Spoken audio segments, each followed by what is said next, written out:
उभा दगड हे जयनगर ग्रामपंचायतीला जोडलेले असून 2023 पासून या उभा दगड गावात फेवर ब्लॉक आणि 24-25 लाही फेवर ब्लॉक अशी 2 कामं मंजूर झालेली असताना त्या ठिकाणी काम झालेलं नाही।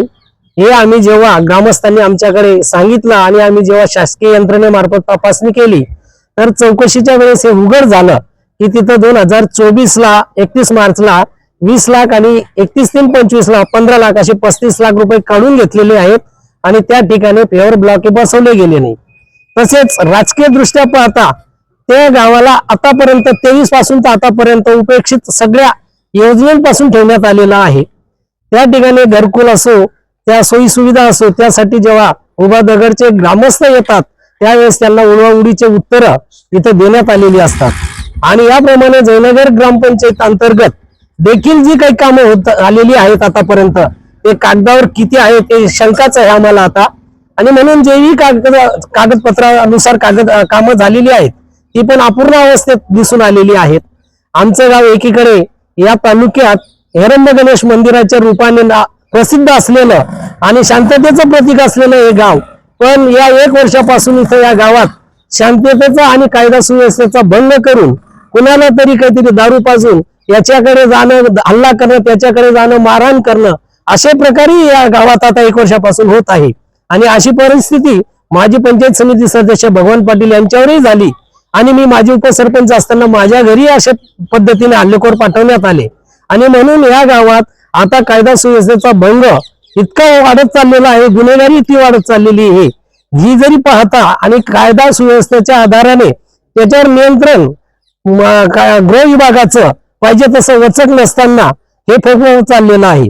आणि म्हणून गाव अंतर्गत जी कामं आहे ती प्रत्यक्ष आता किती झालेली आहेत, त्याच्यावर किती खर्च झालेला आहे, कारण आम्ही बघितलेली परिस्थिती अशी आहे की सदर गावामध्ये अवास्तव खर्च जास्त दाखवण्यात येऊन या दादागिरी पद्धतीने सगळ्यांची बोलती बंद करायची आणि हुकुमशाही चालू ठेवायची असा जो काही इरादा चालू आहे, जी मानसिकता होऊन गेलेली तिचा बंदोबस्त होण्यासाठी आम्ही शासन दरबारी उभा दगड आणि जयनगर आणि या परिसरातल्या लोकांचा जो दबका आवाज आहे त्या माध्यमातून आमची आता विनंती आहे की सगळ्या या गावातल्या आणि परिसरातील सगळ्या गावांची चौकशी व्हावी की प्रत्यक्ष निधी आला आहे का आणि प्रत्यक्ष कामं झाली आहेत का परस्परच निधी हडप करून शासकीय यंत्रणेला जवळ धरून शासकीय यंत्रणेचा गैरवापर करून मोठ्या प्रमाणात हा भ्रष्टाचार झालेला आज तरी आम्हाला दिसून येतोय। आणि म्हणून आमची आपल्या TV9 माध्यमातून एकच मागणी आहे की हा भाग पूर्ण आदिवासी भाग असल्याने आदिवासी समाजावर आणि बरोबरीखाली असणाऱ्या समाजावर जो अन्याय होतोय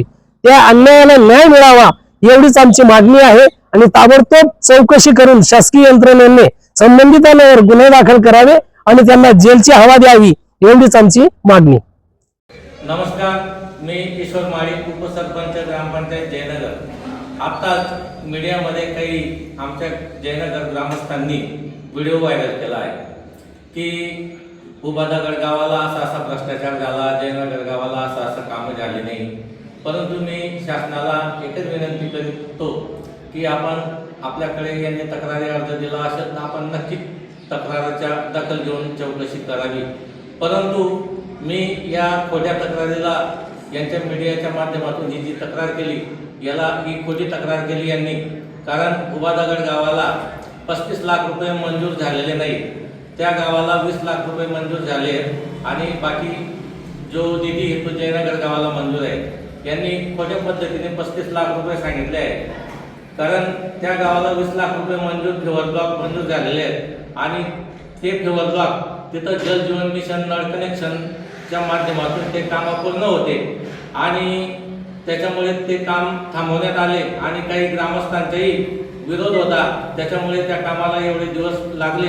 आम्हीच त्या कॉन्ट्रॅक्टरला सांगितले की आपण हे काम थांबवावे जेणेकरून आम्हाला गावात नळ कनेक्शन देता येईल आणि ग्रामस्थांच्या तक्रारी थांबतील तेव्हा ते काम करू।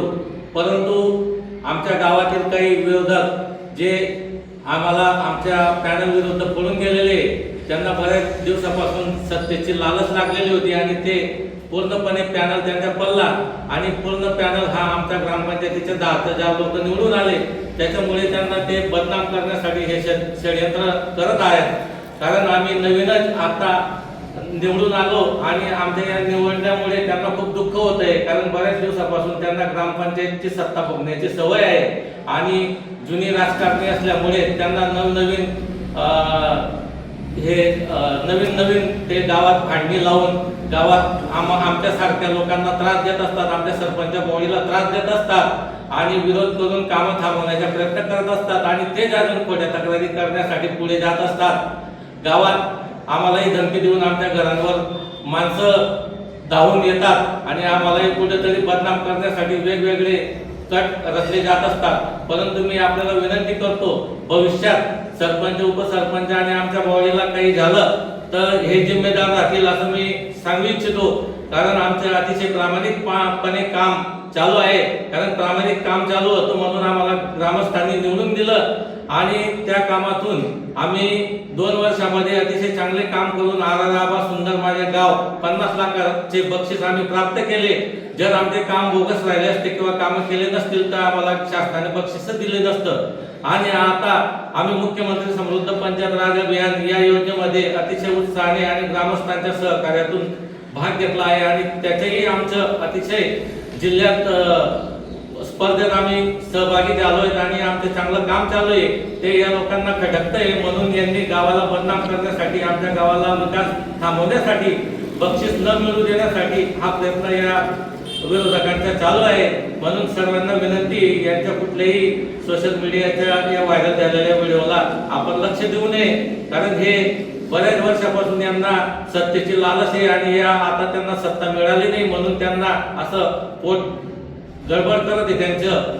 त्याच्यामुळे मी विनंती करतो की या चुकीच्या पद्धतीने वागणूक करणाऱ्या जुन्या लोकांना, कारण हेच लोक एकमेकांच्या विरोधात तक्रारी करत होते. आता ग्रामपंचायत जयनगर येथे ग्रामसेवक टिकत नव्हते, ग्रामपंचायतचे अतिशय चुकीच्या पद्धतीने कामं होत होते. हे ग्रामसेवकांना चुकीच्या पद्धतीने कामं करायला लावायचे म्हणून जयनगर गावाला ग्रामसेवकही टिकत नव्हते. पण आमच्या काळात 2च ग्रामसेवक या जयनगर 2 वर्षामध्ये आहेत आणि त्याच्यानंतर बदली करून एक ग्रामसेवक आमच्याकडे आलेला आहे. आणि त्यानंतर यांनी जे स्टेटमेंट दिले की चुकीच्या पद्धतीने काम होत आहे, यांनी मागील जे यांचा इतिहास काढला तर इतिहास पुछो मत असा विषय यांचा आहे. सर्व अधिकारी लोक यांना कंटाळून गेले होते. उठलं सुटलं का माहिती अधिकार आणि यांच्या चौकशा एवढे चालू होत्या गावात की गाव पूर्ण यांना चित्रून गेलं. म्हणून आम्हाला ग्रामस्थांनी एकतर्फी निवडून दिलं आणि हे या लोकांना सहन होत नाही म्हणून यांनी खोट्या तक्रारी करणं चालू केलेलं आहे. नमस्कार.